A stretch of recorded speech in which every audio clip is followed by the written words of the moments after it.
Julian, Leeser, what brought you here today? I was honoured to represent the federal leader of the opposition, Peter Dutton, but I'm also here as a Jewish Australian, standing with my Christian brothers and sisters that wanted to draw a line in the sand about anti-Semitism in this country.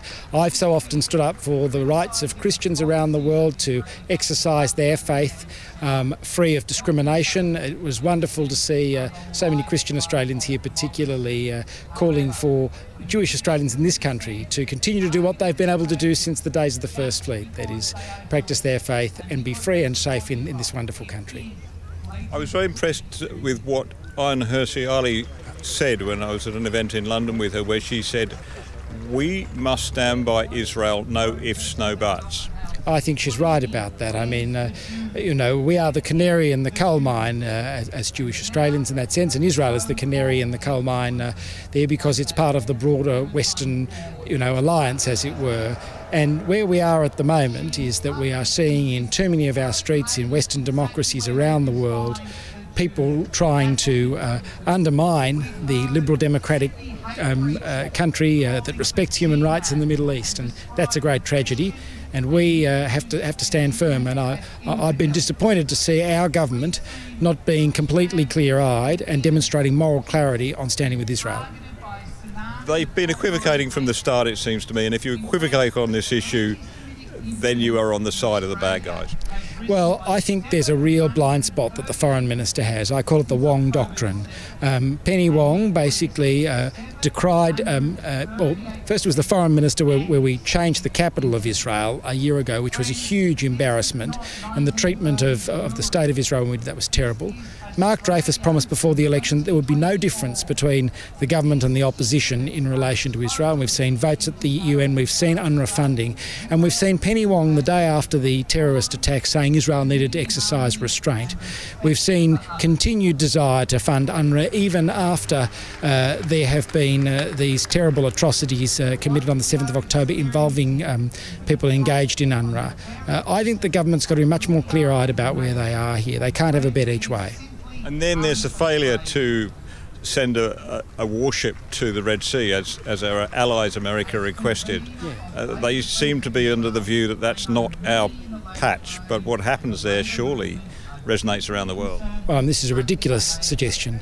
We've been standing up for the freedom of navigation in our part of the world. We are engaged in supporting Ukraine where they are not in our part of the world and they are fighting autocratic powers. How is this any different? When was the last time we said to our most important ally, the United States, that we wouldn't back them in doing something that was part of our own national interest, because it's important that there's freedom of navigation in the Red Sea to ensure that our agricultural and resources exports can get to that part of the world. Was the quickness and the force with which anti-Semitism seemed to emerge in this country after October the 7th, did that surprise you? Anti-Semitism has unfortunately been growing for a long time. The reports from the Executive Council of Australian Jewry every year for at least a decade have shown a trend going the wrong way. But the ridiculousness of what happened on the 7th of October was this was the largest murder of Jewish people on a single day since the Holocaust. And yet instead of, unleashing a wave of sympathy, it unleashed a wave of anti-Semitism, which I think has caught, the West more broadly by surprise.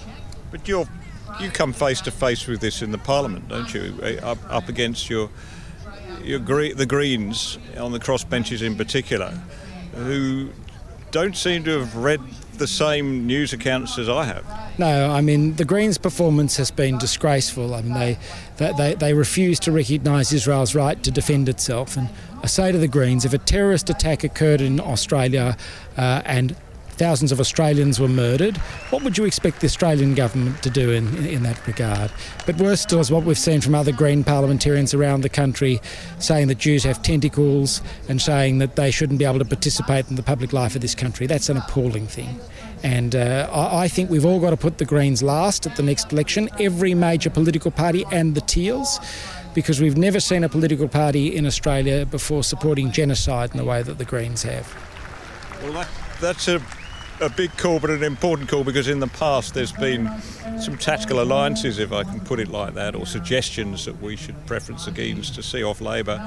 You're saying that this should be an absolute no at the next election? That is my view. In the 1990s, it was basically an agreement that everyone would put one nation last, because their politics on a whole range of issues were unacceptable to the mainstream of Australia. I think the Greens are now in the same category.